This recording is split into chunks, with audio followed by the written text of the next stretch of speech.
Look at all these countries coming together. 3 giant countries: India, China, Russia, and of course Kim Jong-un, because he's got a nuke. So that's what makes him special. And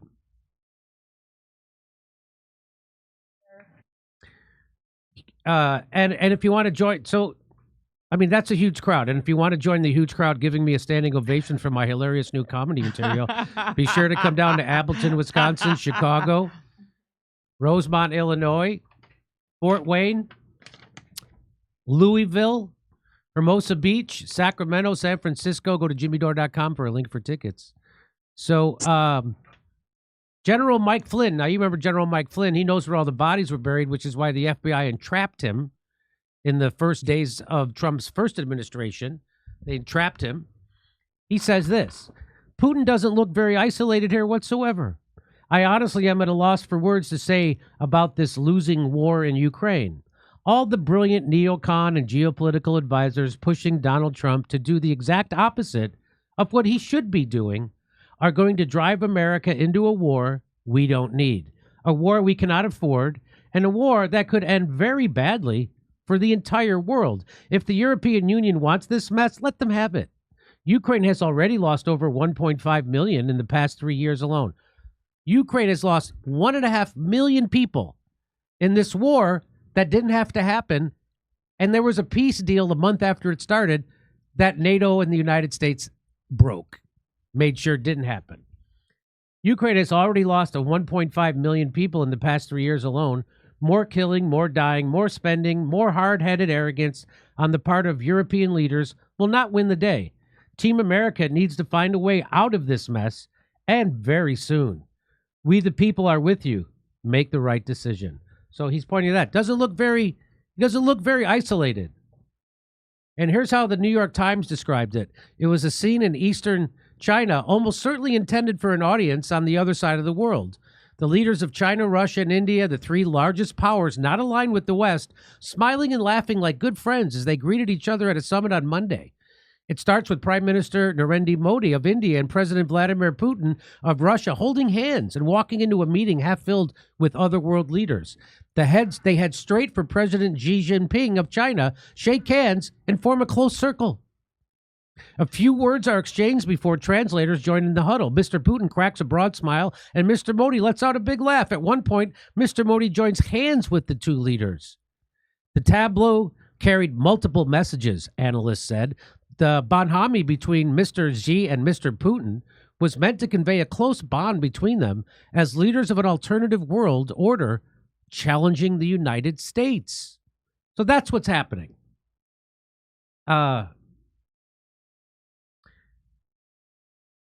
Mr. Modi sought to show that India has other important friends, including China.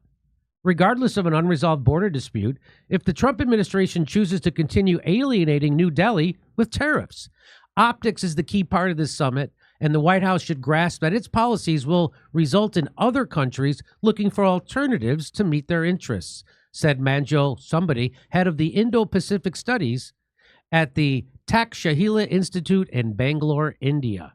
Wow, that's a mouthful. So this is like high school, and we're no longer considered the cool kids anymore. That's what's happening.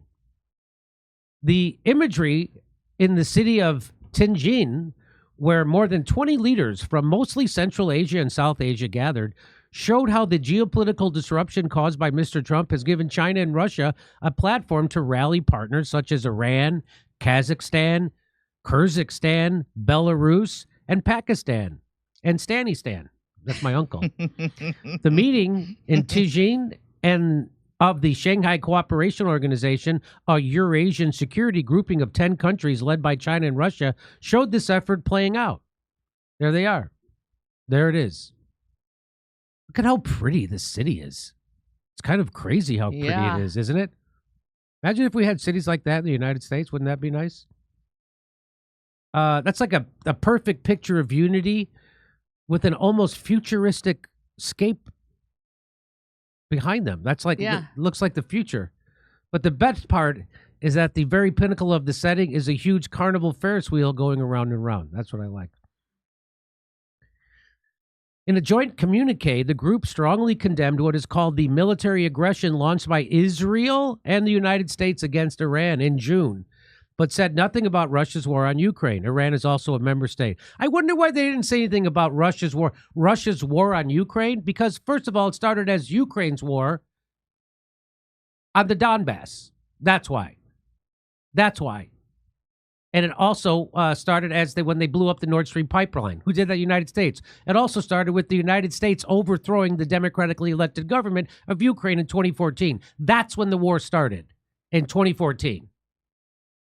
And, of course, the New York Times isn't going to tell you that because the New York Times is a pro-war propaganda rag. But I'll tell you that. That's why you come and watch the show.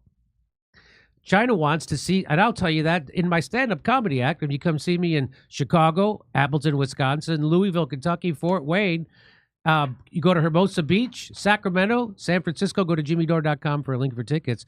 China wants to seize on the unpopularity of America's trade policy to drive a wedge between Washington and the rest of the world, arguing that it can serve as a more stable global leader. I would agree with that, probably. Mr. Xi, in his opening speech, took not too subtle jabs at the United States, urging members of the group to oppose a Cold War mentality, block confrontation, and bullying. He said the organization must forge ahead amid global upheaval. Mr. Putin delivered a speech that repeated his claims about the West being at fault for his country's war in Ukraine. You know why? Because that's true. It is the West's fault. It's the United States' fault in particular. We did that. We caused that war. He also praised a recent summit he had with President Trump in Alaska to discuss the conflict and said that he had already briefed Mr. Xi about those talks in detail, comments seeming to signal China's central role in Russia's diplomatic calculus. Mr. Modi, for his part, spoke of promoting multilateralism and an inclusive world order.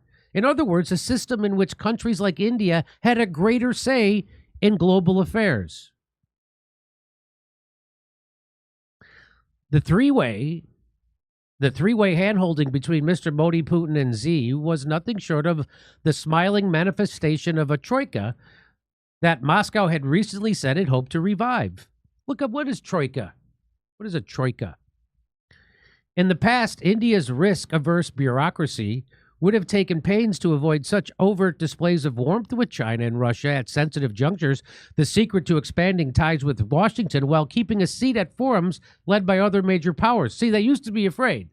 India used to be afraid. They're not anymore because Trump is going to tariff the hell out of them. Mr. Trump's barrage of tariffs on India, now at 50% after penalizing India for buying Russian oil, has left little incentive for India to worry about the United States. They don't care anymore. What's a troika? A group of three powerful politicians or states as a troika. Oh, okay. The summit, which ends Monday, I guess that was yesterday, is the first part of a diplomatic showcase that Mr. Xi has lined up this week.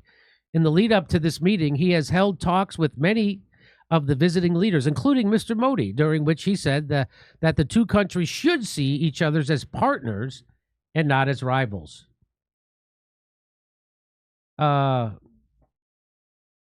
He's also expected to hold talks with Mr. Putin. But the biggest highlight is a military parade in Beijing on Wednesday aimed at commemorating the 80th anniversary of the end of World War II, to be attended by Mr. Putin and Kim Jong-un, the North Korean dictator. Oh, yeah? You want to see some of that? That's got to be an awkward feeling, being North Korea and being invited to celebrate the end of World War II. Realizing you're just next up on the roster. But here it is. You want to see it?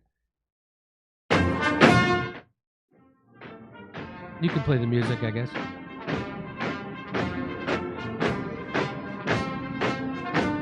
Say what you want. Those Chinese know how to march in unison. That kind of marching looks like it would hurt your knees. Doesn't it look like it would hurt your knees? Mr. Xi has tried to recast China's role in the war to burnish the Communist Party's image and buttress its claims over Taiwan and the South China Sea, scholars have said. Xi Jinping clearly wants to challenge the post-World War II global order dominated by the United States and show that China is a reliable and legitimate alternative.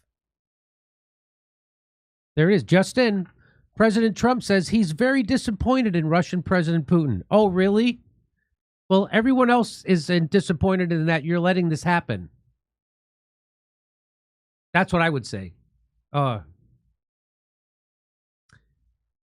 So here's what Trump says. The big question to be answered is whether or not President Xi of China will mention the massive amount of support and blood that the United States of America gave to China in order to help it secure its freedom from a very unfriendly foreign invader. Many Americans died in China's quest for victory and glory. I hope that they are rightfully honored and remembered for their bravery and sacrifice. May President Xi and the wonderful people of China have a great and lasting day of celebration. Please give my warmest regards to Vladimir Putin and Kim Jong-un as you conspire against the United States of America. Well, if you were there, they wouldn't be doing that. If you were actually, instead of sanctioning India for buying oil from Russia, instead of sanctioning Russia, instead of threatening war with China over Taiwan, instead of doing all these stupid things, you could be a good neighbor. You could be the deal maker you always claimed to be. Why don't you do that? Nobody voted for more war. Nobody voted for you to put sanctions on India or Russia or China. Anyway, there it is. Our grip is slipping. The United States grip on world power is slipping, and that's the perfect example of it. And we don't know what else to do because we're not really run by our... Donald Trump doesn't really run the foreign policy. That's the problem. He has bosses. Obviously, he has bosses. Benjamin Netanyahu being one of them. And the military-industrial complex and the donor class. Those are his bosses. And that's why I should have had that loaded in, all the military bases around the world by the United States. And, you know, that's why we're spending, you know, Dave Smith makes a perfect point about this. You know, the reason why your kids can't afford a house is because we have to pay for the Iraq war. We have to pay for this Libya war. We have to pay for the Afghanistan war. We have to pay for the Ukraine war and the Syrian war. And why is that? Well, because they didn't tax you to pay for those things. They just printed the money. And when they print the money, it devalues the money. So now the dollar that was worth whatever it was worth in 2001, and now we printed all those trillions of dollars to pay for those wars, devalues the dollar. So now everything is more expensive. Not because they're actually worth more, but because your dollar's worth less. So now it costs $500,000 to $1 million to buy a home that should be worth $150,000, which is why your kids can't afford a house. And people don't put that together. I saw Dave Smith talk about that on Joe Rogan, and it was a great point. I had never thought about it until he put it that way. But of course, we talk about money printing all the time and how the dollar isn't worth what it was 25 years ago. It's worth a pittance, a fraction of what it was, and that's why housing prices are through the roof, because they keep printing money. Houses that was worth $1 million 5 years ago are now worth $3 million. I saw it already on Zillow the other day. I was looking at houses. Houses that sold for $1 million in 2019 are now listed at $3 million. That's not because those houses got more value. That's because the dollar depreciated in value. And that's because they had to print that money to pay for those wars. Okay, over to Steph. All right.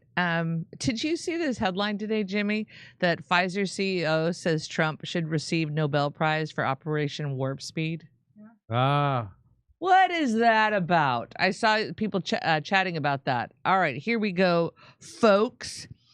Please stop being so gullible. They're ditching vaccines because they've created vaxes to be grown in plants and added to our food supply.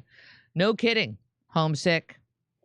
They are using the Moderna vaccines in our pets without our knowledge, and they're having the same adverse effects on them. But let parents are not aware of this change. I don't think you meant let. All right. But pet parents are not aware of this change. You're good, Misha. Misha, camera 4.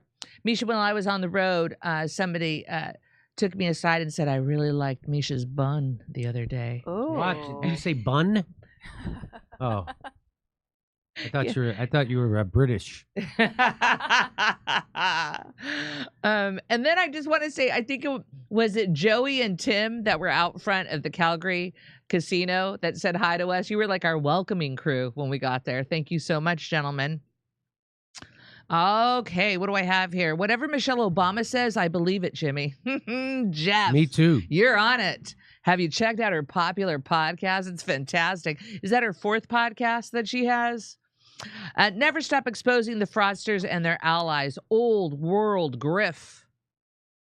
That's what Mom said. She said, as long as everybody else gets vaxxed, she didn't get me vaxxed. Wow, please take this one.